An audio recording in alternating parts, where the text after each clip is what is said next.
नमस्कार। ये महाभारत कथा पूरी तरह से वेद व्यास महाभारत के ऊपर आधारित है। यदि आप इसका निरंतर श्रवण करते रहना चाहते हैं तो इस चैनल को सब्सक्राइब जरूर कर लें और आगे आने वाली सभी पॉडकास्ट के नोटिफिकेशन के लिए बेल आइकन को भी ज़रूर से प्रेस कर दें।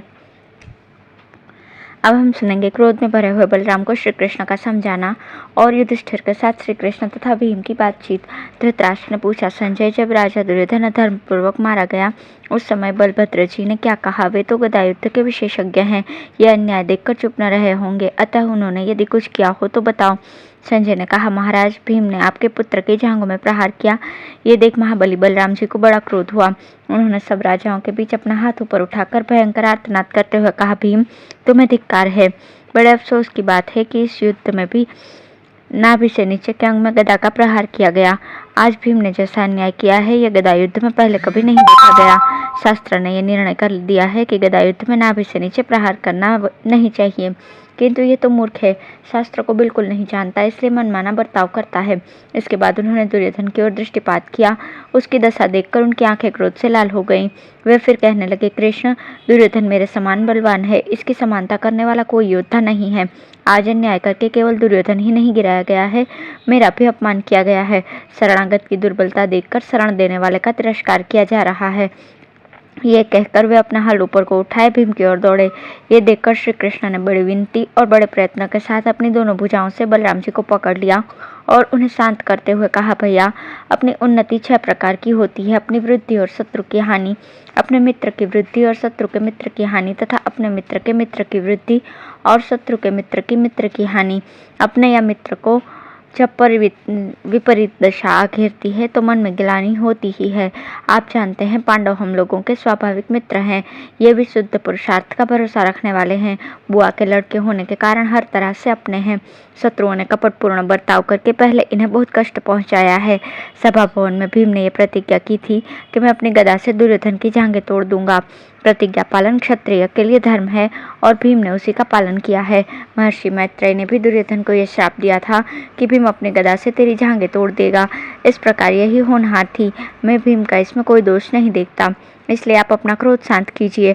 बुआ और बहन के नाते पांडवों के साथ हम लोगों का यौन संबंध भी है, मित्र तो ये हैं ही, अतः इनकी उन्नति में ही हम लोगों की भी उन्नति है, इसलिए आप क्रोध न कीजिए। श्री कृष्ण की बात सुनकर धर्म को जानने वाले बलदेव जी ने कहा, सत्पुरुषों ने धर्म की अच्छी तरह से आचरण किया है, किंतु ये अर्थ और काम इन 2 वस्तुओं से संकुचित हो जाता है।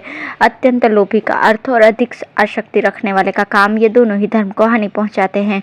जो मनुष्य काम से धर्म और अर्थ को, अर्थ से धर्म और काम को तथा धर्म से काम और अर्थ को हानि न पहुंचाकर धर्म, अर्थ तथा काम इन तीनों का सेवन करता है, वही अत्यंत सुख का भागी होता है। भीम तो धर्म की हानि पहुंचाकर इन सबको विकृत कर डाला है। श्री कृष्ण ने कहा, भैया, संसार के सब लोग आपको क्रोध रहित और धर्मात्मा समझते हैं, इसलिए शांत हो जाइए, क्रोध न कीजिए। समझ लीजिए कि कलयुग आ गया। भीम की प्रतिज्ञा को भी भुला न दीजिए। पांडवों को वैर और प्रतिज्ञा के ऋण से मुक्त होने दीजिए।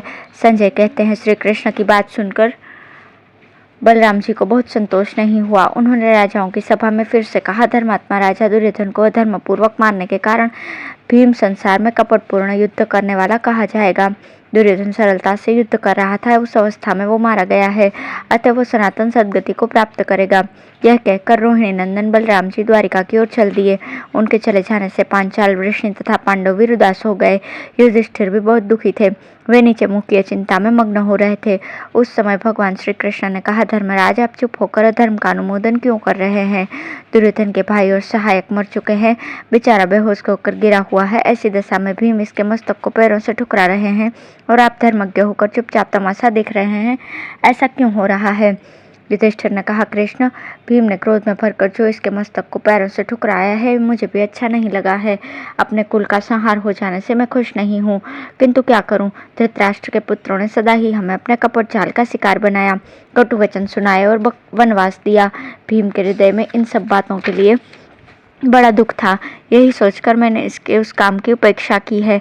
धर्मराज के ऐसा कहने पर श्री कृष्ण ने बड़े कष्ट से कहा, अच्छा, ऐसा ही सही। राजन, आपके पुत्र को मारकर भीम बहुत प्रसन्न हुए थे। उन्होंने युधिष्ठिर के सामने खड़े होकर हाथ जोड़कर प्रणाम किया और विजय उल्लास के साथ कहा, महाराज, आज ये संपूर्ण पृथ्वी आपकी हो गई, इसके कांटे दूर हुए और ये मंगलमयी हो गई।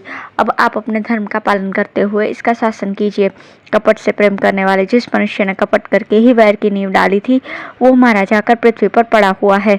जिन्होंने आपसे कटु वचन कहे थे, वे दुशासन, कर्ण तथा शकुनी भी नष्ट हो गए। अब सारा राज्य आपका है। युधिष्ठिर ने कहा, सौभाग्य की बात है कि राजा दुर्योधन मारा गया और आप उसके वैर का अंत हो गया। श्री कृष्ण की सलाह के अनुसार चलकर हमने पृथ्वी पर विजय पाई। अच्छा हुआ कि तुम माता के ऋण से ऋण हो गए और अपना क्रोध भी तुमने शांत कर लिया। शत्रु मरा और तुम्हारी विजय हुई, ये कितने आनंद की बात है। अब है पांडवों का दुर्योधन के शिविर में आकर उस पर अधिकार करना तथा अर्जुन के रथ का दाह। धृतराष्ट्र ने पूछा, संजय, दुर्योधन को भीम के द्वारा मारा गया देखकर पांडवों और संजयों ने क्या किया? संजय ने कहा, महाराज, आपके पुत्र के मारे जाने पर श्री कृष्ण सहित पांडवों, पांचालों तथा संजयों को बड़ी प्रसन्नता हुई। वे अपने दुपट्टे उछाल उछाल कर सिंहनाद करने लगे। किसी ने धनुष टंकारा तो कोई शंख बजाने लगा। किसी ने ढिंढोरा पीटना शुरू किया।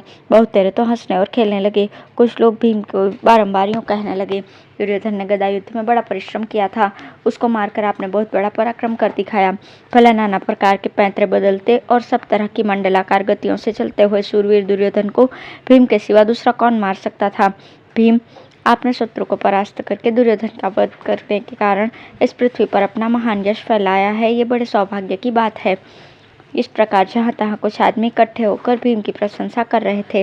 पांचाल और पांडव भी प्रसन्न होकर उनके संबंध में अलौकिक बातें सुना रहे थे। उस समय भगवान श्री कृष्ण ने कहा, राजाओं, मरे हुए शत्रु को अपनी कठोर बातों से फिर मारना उचित नहीं है। यह पापी तो उसी समय मर चुका था जब लज्जा को तिलांजलि देकर लोभ में फंसा और पापियों की सहायता लेकर हित चाहने वाले सुयोधों की आज्ञा का उल्लंघन करने लगा। विदुर, द्रोणाचार्य, कृपाचार्य, भीष्म और संजयों ने अनेकों बार अनुरोध किया तो भी इसने पांडवों को उनकी पैतृक संपत्ति नहीं दी। अब तो यह न मित्र कहने योग्य है न शत्रु, ये महानीच है, काट के समान जड़ है। इसे वचन रूपी बाणों से बेधने में कोई लाभ नहीं है। सब लोग रथों पर बैठो, अब छावनी में चलें। श्री कृष्ण की बात सुनकर सब नरेश अपने अपने शंख बजाते हुए शिविर की ओर चल दिए। आगे आगे पांडव थे, उनके पीछे सात्यकी, धृष्टद्युम्न, शिखंडी, द्रौपदी के पुत्र तथा दूसरे धनुर्धर योद्धा चल रहे थे। सब लोग पहले दुर्योधन की छावनी में गए, जो राजा के न होने से श्रीहीन दिखाई दे रही थी। वहां कुछ बूढ़े मंत्री और हिजड़े बैठे हुए थे। बाकी लोग रानियों के साथ राजधानी में चले गए थे। पांडवों के पहुंचने पर उनकी सेवा में दुर्योधन के सेवक हाथ जोड़कर मैले कपड़े पहने हुए उपस्थित हुए।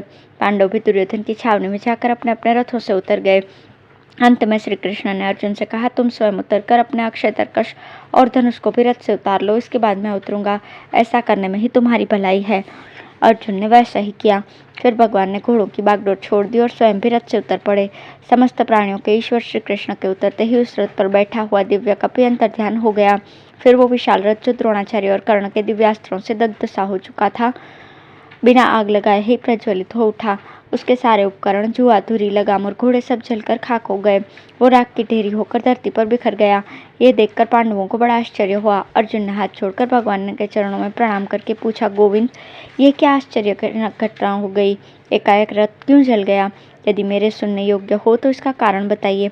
श्री कृष्ण ने कहा, अर्जुन, लड़ाई में नाना प्रकार के अस्त्रों के आघात से रथ तो पहले ही जल चुका था, सिर्फ मेरे बैठे रहने के कारण भस्म नहीं हुआ था। जब तुम्हारा सारा काम पूरा हो गया है तब अभी अभी इस रथ को मैंने छोड़ा है, इसलिए ये भस्म हुआ है। यूँ तो ब्रह्मास्त्र के तेज से ये पहले ही दग्ध हो चुका है। इसके बाद भगवान ने किंचित मुस्कुराकर राजा युधिष्ठिर को हृदय से लगाया और कहा, कुंती नंदन, आपके शत्रु परास्त हुए और आपकी विजय हुई, ये बड़े सौभाग्य की बात है। अर्जुन, भीम, नकुल, सहदेव तथा स्वयं आप इस विनाशकारी संग्राम से कुशल पूर्वक बच गए, यह और भी खुशी की बात है। अगर आगे आपको क्या करना है, इसका शीघ्र विचार कीजिए। उपलव्य में जब मैं अर्जुन के साथ आपके पास आया था, उस समय आपने मुझे मधुपर्क देकर कहा था, कृष्ण, अर्जुन तुम्हारा भाई और मित्र है, इसे हर आपदा से बचाना। उस दिन मैंने हाँ कहकर आपकी आज्ञा स्वीकार की थी। आपके उस अर्जुन की मैंने हर तरह से रक्षा की है। ये भाइयों सहित विजयी होकर इस रोमांचकारी संग्राम से छुटकारा पा गया। श्री कृष्ण की बात सुनकर धर्मराज युधिष्ठिर को रोमांच हुआ। वे कहने लगे, जनार्दन, द्रोण और कर्ण ने जिस ब्रह्मास्त्र का प्रयोग किया था, उसे आपके सिवा दूसरा कौन सह सकता था? वज्रधारी इंद्र भी उसका सामना नहीं कर सकते थे। आपकी ही कृपा से शन सब तक परास्त हुए हैं। अर्जुन ने इस महासमर में कभी पीठ नहीं दिखाई, यह भी आपके ही अनुग्रह का फल है। आपके द्वारा अनेकों बार हमारे कार्य सिद्ध हुए हैं। उपलव्य में महर्षि व्यास ने मुझसे पहले ही कहा था, जहाँ धर्म है वहाँ श्री कृष्ण है, और जहाँ श्री कृष्ण है वहीं विजय है।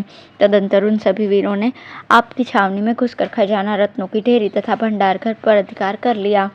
चांदी, सोना, मोती, मणि, अच्छे अच्छे आभूषण, बढ़िया कंबल, मृगचर्म तथा राज्य के बहुत से सामान उनके हाथ लगे।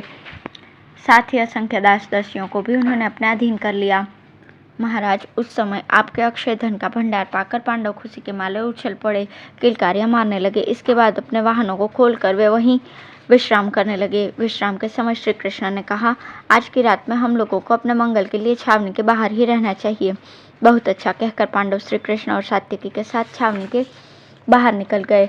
उन्होंने परम पवित्र ओघवती नदी के किनारे वो रात व्यतीत की। उस समय राजा युधिष्ठिर ने समयोचित कर्तव्य का विचार करके कहा, माधव, एक बार क्रोध में भरी हुई गांधारी देवी को शांत करने के लिए आपको हस्तिनापुर जाना चाहिए।